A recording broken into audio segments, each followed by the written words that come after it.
Bonjour à tous, on se retrouve aujourd'hui pour les résultats d'Euro du 6 juillet 2020. Et bien sûr, n'hésitez pas à aller sur mon Utip, voilà, juste regarder une pub ou deux, voilà, pour m'aider et pour aider cette chaîne. Merci d'avance.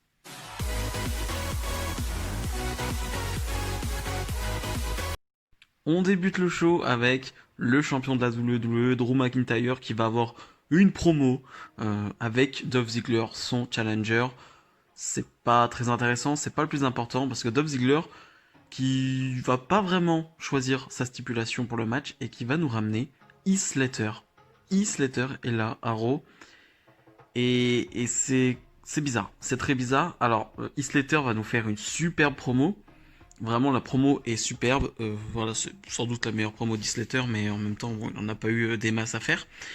Et en gros il nous dit que quand Drew McIntyre s'est fait virer il y a une dizaine d'années quasiment, voilà, Heath Slater lui l'a appelé tous les jours et s'occupait de lui.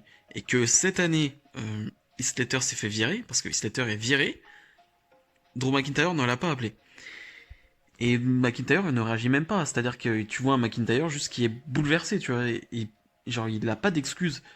Et c'est là où je trouve que c'est mal foutu, c'est-à-dire que c'est quand même ton plus gros babyface, Drew McIntyre, et là, t'as juste un plus gros babyface qui arrive, Heath Slater, qui fait une grosse promo de babyface, et qui fait passer limite ton gros face, ton champion, pour un gros heal en fait. C'est-à-dire genre le gros bâtard tout simplement qui ne prend pas de nouvelles, qui ne vient pas en aide à son pote qui a été viré. Genre je trouve que la promo d'Islater est parfaite, mais elle est mal foutue. Elle est vraiment mal foutue dans ce sens-là. Parce que McIntyre passe vraiment pour un gros con. Et c'est un peu bête. Et c'est pour ça que j'ai pas trop compris. Et Islater qui va challenger McIntyre pour un match. Match qui ne va pas durer. McIntyre qui va gagner en quelques secondes. Et voilà, en gros, Dolph Ziggler va s'en aller après.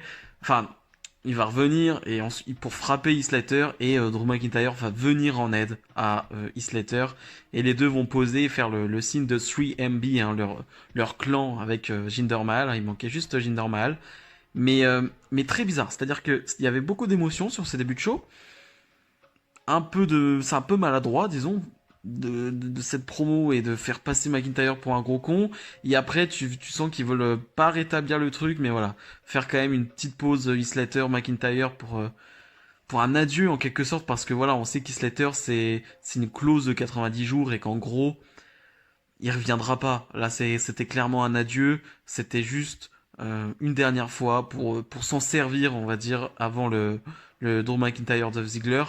Ça a pas été trop mal fait, même si encore une fois, McIntyre passe pendant 2-3 minutes pour le gros enculé.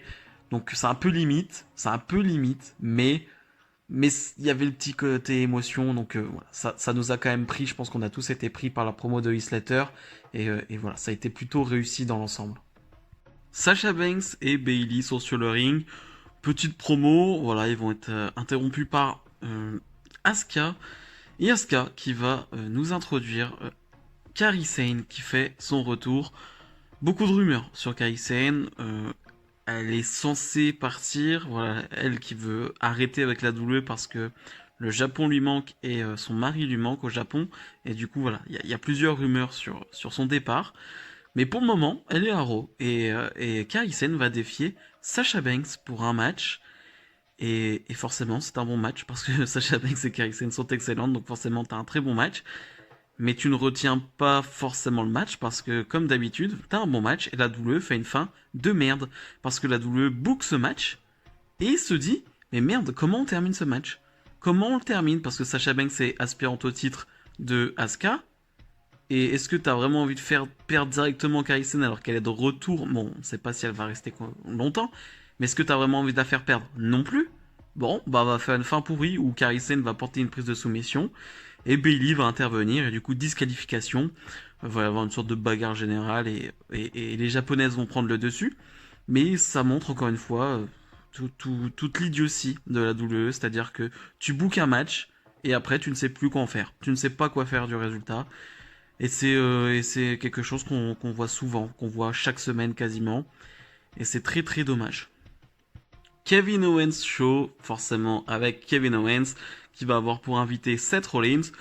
Seth Rollins qui va dire très clairement qu'il en a rien à faire d'être là, et en fait il est juste là pour annoncer qu'à Extreme Rules il veut affronter Rey Mysterio. Donc très clairement c'est un challenge. Rey Mysterio va arriver avec Dominic, va dire qu'il accepte, et normalement il est censé avoir un match, voilà, un 2 contre 2 ce soir. Mais Rollins et Murphy ont attaqué Aleister Black, donc Aleister Black n'est pas cleared pour ce soir. Et Rey Mysterio va trouver un nouveau partenaire qui est Kevin Owens. Donc on va avoir un 2 contre 2 Owens Mysterio contre Murphy et Seth Rollins. Et le gagnant de ce match aura le droit de choisir la stipulation pour le match Rey Mysterio Rollins à Extreme Rules. Et voilà, c'était sûr et certain qu'on allait avoir à Extreme Rules Rey Mysterio contre Seth Rollins. C'était vraiment une certitude. Et je l'ai déjà dit ces dernières semaines, mais j'ai vraiment hâte de voir ce match parce que j'imagine qu'ils vont leur laisser du temps, une dizaine de minutes, quelque chose comme ça. Et ça peut être excellent, ça peut être vraiment excellent. Rey Mysterio et Kevin Owens font donc face à Seth Rollins et Murphy. Et jusqu'à ce que ça fait plaisir de revoir Rey Mysterio catcher. Je crois que ça fait peut-être 1 mois et demi, peut-être même 2 mois, voilà, qu'on n'avait pas vu Rey Mysterio catcher avec cette storyline de la blessure à l'œil. Et c'est à ce moment-là que je me suis dit quand même, le voir catcher c'est quand même quelque chose de très très fun. Et aussi, c'est une légende, Rey Mysterio. C'est une grosse légende. Et tes légendes, tes superstars qui doivent être spéciales, eh ben c'est pas plus mal de les voir catcher moins souvent. C'est-à-dire que pour qu'elles deviennent plus spéciales, justement, faut pas qu'il y ait des matchs toutes les semaines. C'est-à-dire que si, par exemple, moi je donne l'exemple, Brock Lesnar, il est si spécial, Brock Lesnar, c'est parce que, bon, c'est Brock Lesnar, mais parce que ces matchs, c'est pas toutes les semaines, ce n'est pas un truc régulier. Ce qui fait que quand t'as un match de Brock Lesnar, c'est un événement, c'est quelque chose. Alors je dis pas que Rey Mysterio doit catcher au même rythme que Brock Lesnar, mais avoir un match de Rey Mysterio un par mois, en quelque chose comme ça, et ben c'est pas plus mal, parce qu'au moins chaque match t'en profites réellement en fait. Et donc on a vraiment un bon match avec voilà une fin un peu tronquée, j'ai envie de dire, avec Aleister Black qui va revenir, voilà lui qui avait été attaqué en backstage, et Dominic qui va même porter un coup dans l'œil, dans le dos de l'arbitre, à Murphy. Et Rey Mysterio va en profiter pour remporter le match. Et donc il doit choisir la stipulation pour Extreme Rules Horror Show. Et il va choisir, il va dire an eye for an eye, voilà, un œil pour un œil, par rapport à ce qu'a fait Seth Rollins. Donc on sait pas trop, on comprend pas trop ce que veut dire Rey Mysterio. Je pense qu'on en saura plus dans les prochains jours, dans les prochaines semaines. Mais dans tous les cas, ce sera pas un match simple, ce sera un match avec sûrement des objets, avec voilà, ce qui va encore rendre le match encore meilleur, hein. Dans tous les cas, le match sera excellent, mais voilà, ça va aider le match à avoir des interventions. Alors j'espère qu'il y en aura pas trop, mais voilà, ça va aider à une intervention de Dominique et du clan de Rollins. Mais en tout cas, c'est intriguant. C'est vraiment une feud très intrigante et c'est vraiment une feud très bien menée. Franchement, j'aime beaucoup cette feud. Je trouve que c'est parfaitement fait, que Rollins et Mysterio sont très bons dans leur rôle, tout simplement. Et que ouais, cette feud est vraiment très intéressante. MVP et Bobby Lashley, voilà, son client, on va dire, arrivent sur le ring et nous font une petite présentation et nous introduisent un nouveau titre des États-Unis, tout simplement, que le gagnant voilà, remportera à Extreme Rules parce qu'on aura MVP contre Apollo Crews à Extreme Rules et non MVP, et non Apollo Crews contre Bobby Lashley, hein. C'est à quoi on pouvait s'attendre tout simplement. Et personnellement, je sais pas ce que vous en pensez de la ceinture, mais je la trouve très jolie. Je trouvais que l'ancien design, voilà, qui date voilà, de très longtemps, qui n'avait jamais été changé, je le trouvais un peu moyen. Voilà, je la trouvais quelconque la ceinture. Très clairement, je la trouve moyenne. C'est pas une ceinture marquante. Là, pour le coup, je sais que ça va faire débat parce que j'ai déjà vu des réactions sur Twitter. Pour le coup, j'aime beaucoup. Je trouve qu'elle a un vrai style, elle a vraiment quelque chose. Donc moi, franchement, j'aime bien cette ceinture. Et après, Ricochet, Cedric Alexander vont venir un peu défendre Apollo Crews, voilà, ses amis. Ce qui va nous donner un 2 contre 2, pas très intéressant, très clairement, qui est un peu long, je trouve, un peu long par rapport à l'importance qu'on peut vraiment donner à ce match. Je trouve que c'est un peu long. Finalement, voilà, ils vont l'emporter, Bobby Lashley et MVP. MVP qui catch encore en costume avec sa chemise. Voilà, quand je vous le dis, ça me perturbe ça. Hein. Ça me perturbe. Hein. Déjà, Drew McIntyre qui avait catché en tenue, mais c'était un peu plus badass, on va dire, McIntyre avec juste son jean et il a enlevé le haut. Mais là, ça faisait très bizarre de voir MVP catcher comme ça. Mais voilà, c'était juste en gros pour nous introduire ce nouveau titre des États-Unis que j'aime beaucoup. Le Big Show avec les Viking Raiders fait face à Randy Orton, hein, voilà celui avec lequel il est en feud, et Angel Garza et Andrade qui forment une nouvelle équipe. En quelque sorte, ça fait un moment qu'ils sont ensemble, mais là ils sont clairement en deux, enfin à deux tout simplement pour la division tag. Et le match je trouve le match assez moyen. Je le trouve beaucoup trop long déjà par rapport à ce qu'on attend. Là aussi, je veux dire, je veux pas d'un match aussi long, un match à 3 contre 3 comme ça aussi long, ça ne m'intéresse pas. Il y a un moment dans le match que j'aime beaucoup, c'est quand Randy Orton va dire à Angel Garza, viens ici gamin. Parce qu'Angel Garza se prenait la tête encore une fois avec Andrade.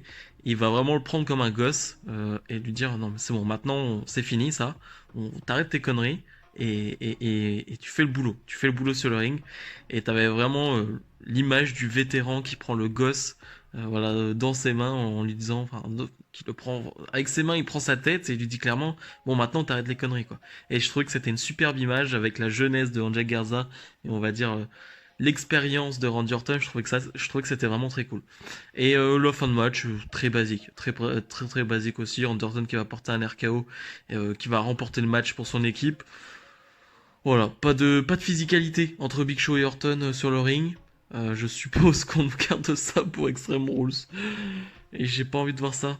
J'ai vraiment pas envie de voir ça. Mais oui, je suis content de voir Randy Orton, mais pas dans une histoire avec le Big Show. Billy Kay face à Ruby Riott. Encore une fois, les Iconics qui sont moqués de Ruby Riott en backstage. Et pas grand chose à retenir de ce match très court, hein. Il y a vraiment rien dans le match. Et Ruby Riott qui va une nouvelle fois perdre. Voilà, Ruby Riott, elle a une série de défaites assez impressionnantes depuis qu'elle est de retour. C'est incroyable. Je sais pas si elle a gagné un match depuis des mois. C'est assez dingue. Je suis pas un grand fan de Ruby Riott, mais de là quand même à la faire jobber face à Billy Kay. Je trouve ça assez limite. Mais voilà, c'est pour nous construire une histoire avec Liv Morgan et une sorte de rédemption. C'est pas vraiment ce que je kiffe. Le main event, Bayley, la championne de SmackDown, face à Asuka, la championne de Raw. Donc un match championne contre championne. Franchement, pas grand chose à dire sur le match en lui-même. C'est 15-20 minutes de match. Franchement, c'est excellent. C'est vraiment excellent. C'est un très très bon match.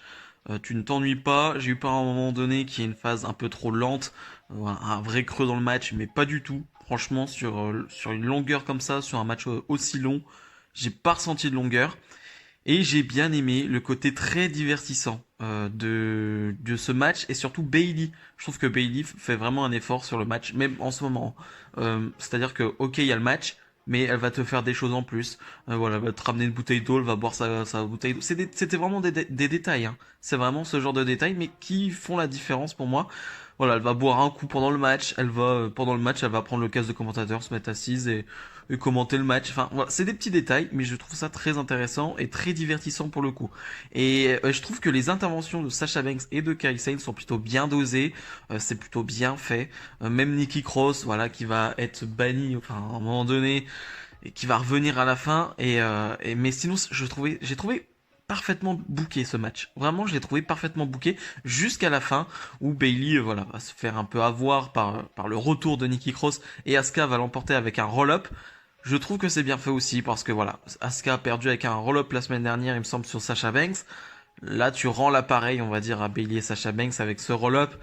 Et je trouve vraiment que c'était bien booké. Je trouve vraiment booké à la perfection cette fin parce que voilà, Bayley va perdre sur un roll-up, mais c'est une intervention de Nikki Cross. Et on va pas se mentir, avec Extreme Rules, Bayley elle va battre Nikki Cross, donc peu importe. Et Asuka, je pense qu'elle va battre Sasha Banks, donc voilà, elle bat Bayley. Voilà, je trouve que c'était parfaitement booké cette fin d'Euro. En bilan, je dirais que c'est un Raw plutôt sympatoche, même si comme d'habitude des hauts et des bas. Mais dans l'ensemble, j'ai pas passé un moment désagréable. Même au contraire, il y a des choses qui m'ont vraiment bien plu, dont ce main event que j'ai vraiment adoré du début jusqu'à la fin. Donc voilà, ça te donne une petite hype pour la suite. C'est plutôt bien fait. Si cette vidéo vous a plu, n'hésitez pas à la commenter et à liker. Ça fera du bien à la chaîne.